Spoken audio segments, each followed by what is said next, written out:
राजनीति का इतिहास बताता है कि देश की राजधानी दिल्ली कभी भी भारतीय जनता पार्टी के लिए लकी नहीं रहा। भारतीय जनता पार्टी दिल्ली में कुछ समय पहले 26 साल बाद जो है वनवास पूरा करके सरकार तो बना लेती है, लेकिन उसकी मुश्किलें जो है शपथ ग्रहण सीएम का लेने से लेकर के हो या फिर अब जो खबर आ रही है वो भी भारतीय जनता पार्टी की मुश्किलें बढ़ाती हुई ही दिख रही है। भारतीय जनता पार्टी कभी भी दिल्ली प्रदेश पे पूरी तरीके से जो है राज नहीं कर पाया। कांग्रेस का दबदबा जो है दिल्ली में जरूर रहा, बीच में आम आदमी पार्टी का दबदबा दिल्ली में दिखा, लेकिन 1993 के आसपास दिल्ली में भारतीय जनता पार्टी की एक बार सरकार भी आई तो उसमें देखा गया कि भारतीय जनता पार्टी को सरकार सही से चलाने में बहुत मुश्किल हुई। 3 बार जो है मुख्यमंत्री बदलना पड़ गया दिल्ली के प्रदेश में। देखिए, जो कहा जाता है, जो 400 पार का नारा देते हैं, जो 400 सीट लाने का दावा करते हैं, आधे से ज्यादा राज्य को जीतने का दावा करते हैं, वो दिल्ली जो है ढंग से नहीं जीत पाते हैं। दिल्ली की अगर बात करें तो दिल्ली के मुख्यमंत्री की पावर जो है बहुत ज्यादा नहीं होता, लेकिन किसी भी प्रधानमंत्री के लिए नाक का सवाल जरूर होता है। प्रधानमंत्री चाहे मनमोहन सिंह हो, प्रधानमंत्री चाहे नरेंद्र मोदी हो, नाक का सवाल दिल्ली होता है, क्योंकि उसी दिल्ली में प्रधानमंत्री मोदी बैठते हैं और उसी दिल्ली में सत्ता अगर न हो तो समझो कि ये नाक का सवाल है, नाक कट गया है, क्योंकि दिल्ली में जहां बैठते हैं वहीं अपनी सरकार नहीं है। प्रधानमंत्री मोदी लगातार 10 साल से देश के प्रधानमंत्री हैं, लेकिन जहां बैठते हैं वहीं उनकी सरकार नहीं है। वे दूर दराज में कई राज्य जीत जाते हैं लेकिन दिल्ली नहीं जीत पाते हैं, लेकिन इस बार वो दिल्ली भी जीत गए। अब जो खबर निकल के आ रही है वो बता रही है कि जिस तरीके से दिल्ली जो है भारतीय जनता पार्टी के लिए पहले लकी नहीं था, अभी भी कोई खास लकी नहीं है। देखिए, परवेश वर्मा जो दिल्ली में सीएम के रेस में थे, उस परवेश वर्मा के चुनाव के जीत को जो है दिल्ली के अंदर जो है वो चुनौती दे दिया गया। देखिए, याचिका करता है विश्वनाथ अग्रवाल। विश्वनाथ अग्रवाल याचिका करता है, उन्होंने दिल्ली के हाईकोर्ट में याचिका डाली है कि जो जीत है उसे अमान्य घोषित कर दिया जाए, दिल्ली के सीट पे जो चुनाव हुए हैं उसे अमान्य घोषित कर दिया जाए। और परवेश वर्मा की जीत को पूरी तरीके से दिल्ली हाईकोर्ट में विश्वनाथ अग्रवाल चुनौती देते हैं और इस मामले की सुनवाई करते हैं जस्टिस जसमीत सिंह। जस्टिस जसमीत सिंह इस मामले को सुनवाई कर रहे हैं और यह मामला जो है चल रहा है और कहा जा रहा है कि नोटिस जो है वो परवेश वर्मा को दे दिया गया। नोटिस जो है चुनाव आयोग को सौंप दिया गया है कि इसका जवाब दे। मतलब मामला गंभीर हो चलता है तभी जाकर के जो है नोटिस जो है जो जीते हुए उम्मीदवार है उसको दी जाती है और चुनाव आयोग को दी जाती है। हाई कोर्ट ने अगला आदेश दे दिया है और उसके बाद कहा है कि नोटिस दिया है कि जवाब तलब किया है कि परवेश वर्मा जवाब दे। और खबर है कि महज परवेश वर्मा ही नहीं, अरविंद केजरीवाल और कांग्रेस के जो उम्मीदवार संदीप दीक्षित है उनको भी नोटिस दिया है। और यहाँ परवेश वर्मा की जीत को पूरी तरीके से जो है विश्वनाथ अग्रवाल चुनौती दे रहे हैं कि ये जीत जो है वो गलत तरीके से जीत हासिल की है। देखिए, खबर क्या है, जरा खबर बता देते हैं, खबर क्या चल रहा है जरा देखिए। मामला कहां से शुरू हुआ। याचिका में याचिकाकर्ता विश्वनाथ अग्रवाल ने नई दिल्ली निर्वाचन क्षेत्र के चुनाव को अमान्य घोषित करने का अनुरोध किया है। उन्होंने चुनाव आयोग से इस सीट पर नए सिरे से चुनाव कराने का निर्देश देने की भी मांग की है। मतलब दिल्ली के सीट पर फिर से चुनाव होने की मांग याचिकाकर्ता कर रहे हैं और हाईकोर्ट उसकी मामले को गंभीरता से ले रहा है। यही कारण है कि हाईकोर्ट नोटिस भेजने का काम कर रहा है। आगे देखिए क्या है। याचिकाकर्ता ने दावा किया है कि 17 जनवरी को अपराह्न 3 बजे से पहले सभी आवश्यक दस्तावेजों के साथ निर्वाचन अधिकारी के कार्यकाल में उपस्थित होने के बावजूद उन्हें चुनाव में भाग लेने के लिए आवश्यक नामांकन पत्र जमा करने की अनुमति नहीं दी गई।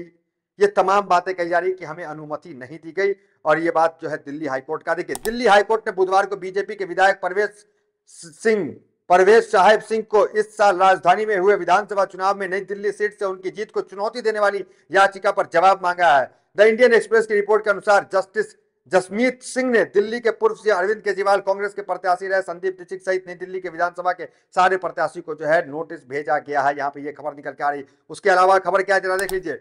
उनके अलावा चुनाव आयोग और रिटर्निंग ऑफिसर को भी नोटिस जारी किया गया है। अब इस मामले पर कोर्ट में 27 मई को सुनवाई होगी। अगली सुनवाई 27 मई को है। परवेश सिंह वर्मा वहां पे जीते हुए, केजरीवाल तो हारे हुए हैं, संदीप दीक्षित हारे हुए, लेकिन परवेश वर्मा जीते हुए उनकी मुश्किलें यहाँ पे बढ़ रही है क्योंकि उनकी जीत को जो है चुनौती दे दिया गया है और जो है हाईकोर्ट इस मामले को गंभीरता से ले रहा है और नोटिस भेजने का काम कर रहा है। देखिए, रिपोर्ट के अनुसार नई दिल्ली विधानसभा सीट पर एनसीपी द्वारा उम्मीदवार घोषित किए विश्वनाथ अग्रवाल अगर एनसीपी के कैंडिडेट थे, द्वारा याचिका में मांग की गई है कि यहां हुए चुनाव को अमान्य घोषित किया जाए। विश्वनाथ अग्रवाल ने आरोप लगाया है कि 17 जनवरी को नामांकन दाखिल करने की आखिरी तारीख पर समय पर अपना नामांकन दाखिल नहीं कर सके। मतलब वो कहते हैं नामांकन दाखिल करने, जो एनसीपी के उम्मीदवार है उनको नामांकन दाखिल नहीं करने दिया गया या जो है उन्हें अवैध बता दिया गया, ऐसी चीजें निकल के आ रही। देखिए हेडलाइंस क्या चल रहा है इसको लेकर के, टीवी मीडिया क्या चला रहा है इसको लेकर के, नजर डालिए इस पे। लाइव हिंदुस्तान, नई दिल्ली सीट से प्रवेश वर्मा की जीत को चुनौती, हाईकोर्ट ने जारी किया नोटिस। दूसरा देखिए, मंत्री प्रवेश वर्मा की विधायकी की चुनौती, दिल्ली हाईकोर्ट में आज क्या हुआ। चौथा देखिए, क्या कैंसिल हो जाएगा दिल्ली विधानसभा सीट पर हुआ चुनाव। ये तमाम चीजें चल रही कि क्या कैंसिल हो जाएगा दिल्ली विधानसभा की सीट पर जो चुनाव हुआ, जिसमें प्रवेश वर्मा जो सीएम के कैंडिडेट बताए जा रहे थे, दिल्ली के सबसे बड़े भारतीय जनता पार्टी के नेता हैं, उनके पिता जो है वो भी जो है भारतीय जनता पार्टी के बड़े नेता हैं, दिग्गज नेता रहे हैं। क्या प्रवेश वर्मा जो है वो पूर्व विधायक हो जाएंगे, उनकी जो विधायकी जो है खत्म कर दी जाएगी, क्या दिल्ली के चुनाव में फिर से चुनाव होगा।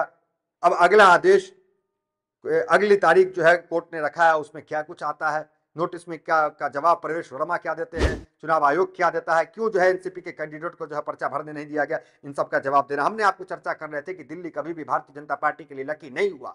27 साल बाद वनवास खत्म हुआ, दिल्ली में सत्ता आई, उसके बाद भी आपने देखा होगा किस तरीके से सीएम का चेहरा जो है डिक्लेयर नहीं हो पा रहा था। लंबा वक्त जो है बीतता जा रहा था, सीएम का चेहरा डिक्लेयर नहीं हो पा रहा था।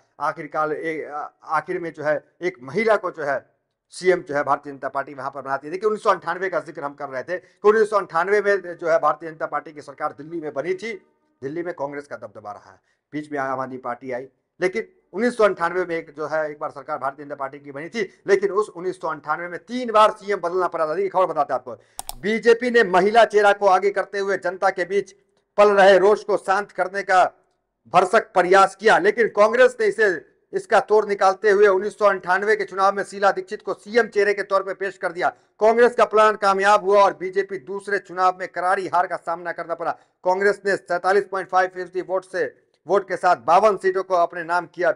बीते चुनाव में 39 सीटें जीतने वाली बीजेपी इस बार 15 सीटों पर सिमट कर गई। देखिए 1998 में कांग्रेस ने मारी बाजी, 15 सीट पर सिमटी। 1993 के कार्यकाल में बीजेपी को बदलने पड़े 3 सीएम, माफ करना मैं 1998 का जिक्र कर रहा था, जबकि 1993 में भारतीय जनता पार्टी की सरकार थी और 1993 में जब सरकार थी तो 3 सीएम एक ही कार्यकाल में 3 सीएम भारतीय जनता पार्टी को बदलने पड़ गए। देखिए हालांकि इस बावजूद जीत के बावजूद बीजेपी इस कार्यकाल को आसानी से पूरा नहीं कर सकी।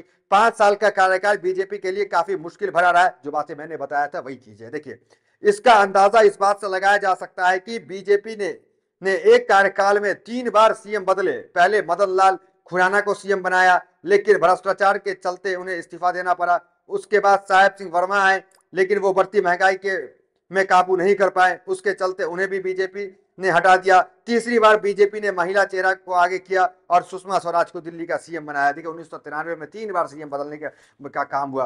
कुल मिलाकर जो मैंने कहा था, दिल्ली जो है नाक का सवाल होता है। दिल्ली के सीएम को ताकत नहीं होती, क्योंकि गृह मंत्रालय के पास पुलिस व्यवस्था और तमाम चीज होते हैं। ज्यादातर चीजें जो है वो एलजी संभालते हैं, लेफ्टिनेंट जनरल एलजी जो है वो संभालते हैं।